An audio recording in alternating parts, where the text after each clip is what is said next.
जाति आधारित गणना पर बिहार में रोक लग गई है। ये खबर अब पुरानी हो चुकी है। पटना हाई कोर्ट ने इस पर अंतरिम रोक लगाई है। सरकार इस सर्वे पर 500 करोड़ रुपए लगा भी चुकी थी। जाति आधारित जनगणना का दूसरा चरण चल रहा था। लगभग 15 दिनों का काम हो भी गया था और 15 मई को इसे पूरा करना था। जनगणना कर्मियों को नियत समय पर अपनी रिपोर्ट जमा करनी थी, लेकिन पटना हाई कोर्ट ने इस पर अंतरिम रोक लगा दी। अब इसकी सुनवाई 3 जुलाई को होगी।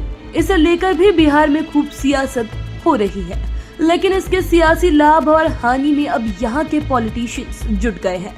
बीजेपी इस रणनीति पर काम कर रही है कि सांप भी मरे और लाठी भी ना टूटे।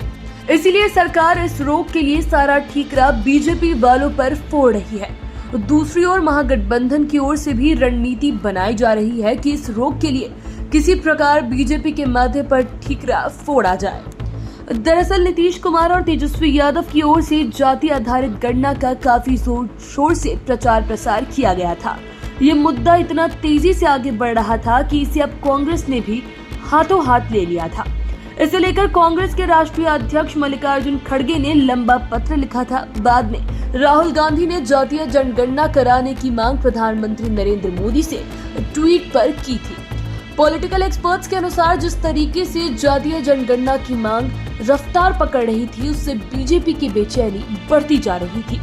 लेकिन जब पटना हाई कोर्ट ने इस पर रोक लगा दी तो बीजेपी अंदर ही अंदर पुलकित हो गई और अब बेचैनी की बारी महागठबंधन की है। हालांकि इस पर 3 जुलाई को क्या निर्णय आता है, इसका उत्तर उसी दिन पता चलेगा। लेकिन तमाम राजनीतिक दल उस लाभ की गिनती कर रहे हैं जो उन्हें गणना होने और ना होने पर भी मिल सकता है। इस गिनती में एक तरफ बीजेपी और दूसरी तरफ बिहार महागठबंधन में शामिल 7 दल हैं।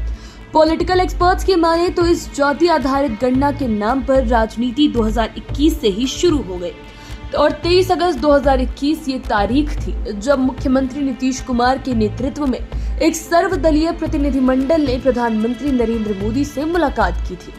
उसमें नीतीश सरकार के तत्कालीन मंत्री जनक राम बीजेपी की ओर से शामिल हुए थे।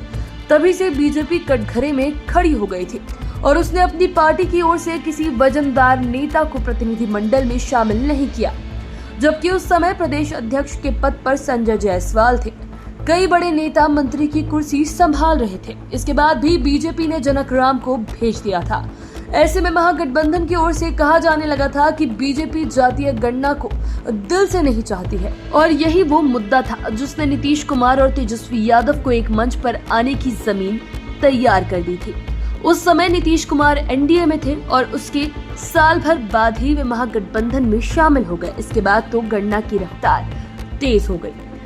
अब जब इस पर रोक लग गई है तो महागठबंधन की ओर से कहा जा रहा है कि बीजेपी गणना नहीं करवाना चाहती, वो गणना के पक्षधर नहीं है। साथ ही वो ये भी बता रहे हैं कि आरक्षण के बीजेपी वाले विरोधी हैं, इसलिए हिडन एजेंडा के रूप में गणना के विरोध में बीजेपी काम कर रही है। हालांकि तेजस्वी यादव ने पटना हाई कोर्ट के फैसले के तुरंत बाद कहा कि पटना हाई कोर्ट का ये अंतरिम फैसला है, इसीलिए इस पर बहुत खुश होने की जरूरत नहीं है। जबकि बीजेपी के प्रदेश अध्यक्ष सम्राट चौधरी ने कहा कि मुख्यमंत्री कभी ऐसा नहीं चाहते कि ये सर्वे हो और उन्होंने अपने इस ड्रामे के लिए जनता के पैसे का दुरुपयोग किया है। नीतीश कुमार की सरकार ने अदालत के सामने अपना पक्ष ठीक से पेश नहीं किया, जिसके चलते ये स्टे लगा दिया गया है। ये पूरी तरीके से उनकी गलती है। बहरहाल इस स्टे में महागठबंधन और बीजेपी के लोग अपने अपने लाभ देख रहे हैं और पिछड़ों तथा दलितों के बीच जाकर अपनी अपनी बातों को रख रहे हैं। महागठबंधन की ओर से जातियों की गिनती के नाम पर राज्य की बड़ी आबादी को ये भरोसा दिया जा रहा है कि यदि ये गिनती हो जाए तो आरक्षण की सीमा भी बढ़ जाएगी और नीतीश कुमार को ये भरोसा है कि कोर्ट समय पर उचित फैसला लेगी।